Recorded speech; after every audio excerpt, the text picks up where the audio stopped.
Assalamualaikum warahmatullahi wabarakatuh. Apa kabar kalian? Semoga kalian baik-baik saja dan tetap diberikan kesehatan oleh Allah Subhanahu wa taala. Bantu channel kami dengan cara subscribe dan tekan tombol lonceng kalian. Terima kasih. Semoga kisah ini bermanfaat.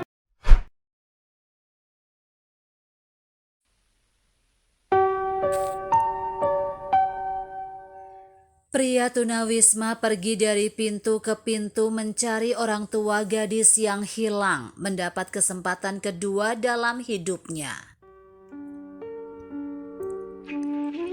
Seorang pria tunawisma bertemu dengan seorang gadis kecil yang tersesat menangis di jalan dan mendekat untuk membantunya. Dia pergi dari pintu ke pintu mencari orang tuanya, tetapi ketika semua usahanya gagal, dia mengambil risiko besar yang akan memberinya kesempatan kedua dalam hidupnya. Terkadang hidup memberi kita kesempatan kedua, dan apa yang Anda lakukan dengan kesempatan kedua itu adalah yang terpenting. Kisah seorang tunawisma adalah bukti bagaimana kesempatan kedua itu memiliki kekuatan dan keajaiban untuk mengubah hari-hari buruk menjadi hari-hari baik. Jonathan telah hidup di jalanan setelah kehilangan satu-satunya rumahnya dalam bencana banjir 15 tahun yang lalu. Dia kehilangan kepercayaannya dalam kehidupan, apalagi kemampuan untuk bermimpi mendapatkan kesempatan kedua untuk memperbaiki kondisi hidupnya.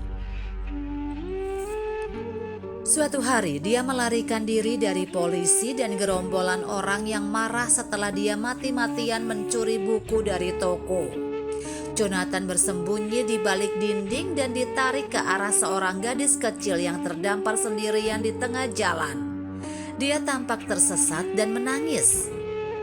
Jonathan memutuskan untuk mengabaikannya pada awalnya, tapi gadis itu merengek dan dia tidak bisa pergi begitu saja.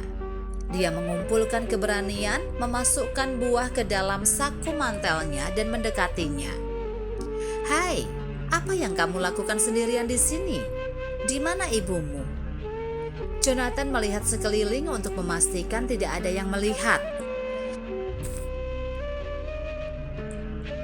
Dia sudah mengalami hari yang bermasalah dengan polisi yang mencarinya dan ketakutan.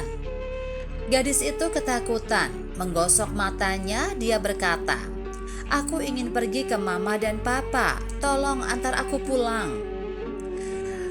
Bagaimana kamu bisa datang ke sini? Dan siapa namamu?" tanya Jonathan tampak khawatir. "Namaku Ashley. Aku sedang bermain dengan kucingku. Dia lari dan aku mengejarnya. Aku berbalik untuk pulang tapi tidak ingat jalan." Jonathan melihat sekeliling dan menyadari bahwa mereka sedang berdiri di persimpangan jalan. Ada 3 jalan lain dan Ashley tidak dapat mengingat jalan mana yang menuju ke lingkungannya. Dia tidak bisa meninggalkan gadis itu sendirian seperti itu, dan pada saat yang sama dia tidak ingin membawanya ke kantor polisi karena itu akan membuatnya lebih banyak masalah. Setelah berpikir sejenak, Jonathan memutuskan untuk membantu gadis itu sendiri. Dia membawanya dari pintu ke pintu di lingkungan yang berbeda, mencari orang tuanya. Tapi itu tidak mudah. Waktu hampir habis, dan Jonathan harus menemukan orang tua Ashley sebelum matahari terbenam. Dia mengetuk sebuah pintu tetapi ditolak. Dia menyadari gadis itu akan lapar dan memberinya buah yang dia curi pagi itu. Hanya itu yang dia miliki untuk makan malam.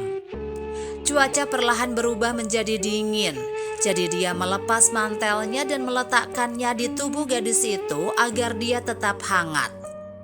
Jonathan melakukan semua yang dia bisa untuk menemukan orang tuanya tetapi tidak berhasil. Gadis itu mulai menangis lagi dan Jonathan tampak tak berdaya. Dia tidak mampu membiarkan anak itu menghabiskan malam bersamanya di jalan. Jadi dia membuat keputusan yang disengaja. Meskipun tahu dia akan ditangkap karena pencurian, dia memberanikan diri pergi ke kantor polisi setempat dengan gadis itu, memohon bantuan untuk menemukan orang tuanya. "Tangkap dia!" Kepala polisi memerintahkan. Jonathan ditempatkan di balik jeruji besi, tetapi dia hanya mengkhawatirkan Ashley. "Pak, tolong bantu dia menemukan orang tuanya," pintanya. Petugas menanyai Ashley tentang keberadaannya. Mereka memeriksa laporan orang hilang tetapi tidak menemukannya.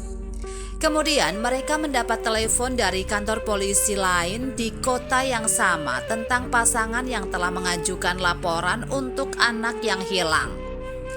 "Apakah nama gadis itu Ashley, petugas?" tanya inspektur itu pada posisi lainnya. Gadis itu segera dibawa ke orang tuanya dan Jonathan mendesah lega di penjara. Dia senang Ashley akhirnya pulang, aman dan sehat. Dia mengantisipasi hukuman penjara yang lama untuk pencurian. Tapi keesokan harinya dia menyaksikan keajaiban yang sebenarnya ketika dua orang asing datang kepadanya dengan berita yang mengubah hidup. "Halo inspektur, saya Alex," kata seorang pria berpakaian mewah. "Aku datang ke sini untuk menyelamatkan orang itu." Jonathan tidak bisa mempercayai matanya ketika Alex menunjuk ke arahnya. "Kami sudah membayar denda di pengadilan. Ini surat-suratnya. Tolong kirimkan dia bersama kami," tambahnya. Beberapa saat kemudian Jonathan dibawa keluar.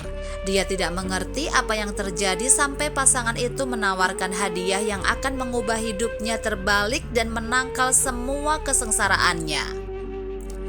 "Hai, saya Alex, ayah Ashley, dan ini istri saya, Samantha."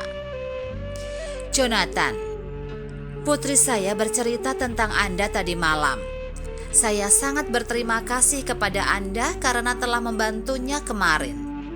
Kami tidak dapat membayangkan apa yang akan terjadi padanya jika Anda tidak menemukannya. Terima kasih banyak," kata Samantha. Jonathan diliputi rasa terima kasih mereka. Dia berterima kasih kepada mereka karena menyelamatkannya ketika kejutan lain terjadi. "Kami memiliki tempat terbuka kecil yang ingin kami sewakan untuk Anda. Anda bisa tinggal di sana secara gratis," kata Alex sambil meneteskan air mata kebahagiaan pada Jonathan. "Ya Tuhan, benarkah?" Dia menangis. "Ya, aku tahu itu tidak seberapa dibandingkan dengan bantuanmu. Tapi tolong terimalah." Jika itu tidak cukup, Alex juga menawarkan Jonathan pekerjaan sebagai satpam dengan gaji yang layak. "Terima kasih banyak. Aku tidak tahu bagaimana membalas kebaikan Anda," isak Jonathan. Jonathan dengan senang hati menerima tawaran itu dan pindah dengan keluarga yang baik hati. Hari itu harapannya dipulihkan dan dia mulai percaya pada keajaiban. Jonathan, seorang tunawisma yang biasa mengutuk nasibnya, mendapatkan kesempatan kedua dalam hidup yang menghadiahinya dengan hari-hari yang lebih baik dan sebuah rumah berkat kebaikan dan sikap tidak mementingkan diri sendiri. Apa yang bisa kita pelajari dari cerita ini? Tindakan kecil belas kasih berputar 10 kali lipat. Meskipun tahu dia akan ditangkap karena pencurian kecil-kecilan, Jonathan membawa Ashley ke kantor polisi untuk membantunya menemukan orang tuanya. Pada akhirnya kebaikan dan pemikiran tanpa pamrihnya menghadiahinya keesokan harinya ketika orang tua gadis itu membebaskannya dari penjara dan menawarkannya tempat tinggal dan pekerjaan. Orang baik berhak mendapatkan kesempatan kedua dalam hidup. Jonathan menjadi tunawisma selama beberapa tahun dan tidak pernah percaya pada keajaiban atau kesempatan kedua. Tapi dia dihargai secara tak terduga karena bersikap baik kepada seorang gadis kecil yang hilang dan membantunya menemukan orang tuanya.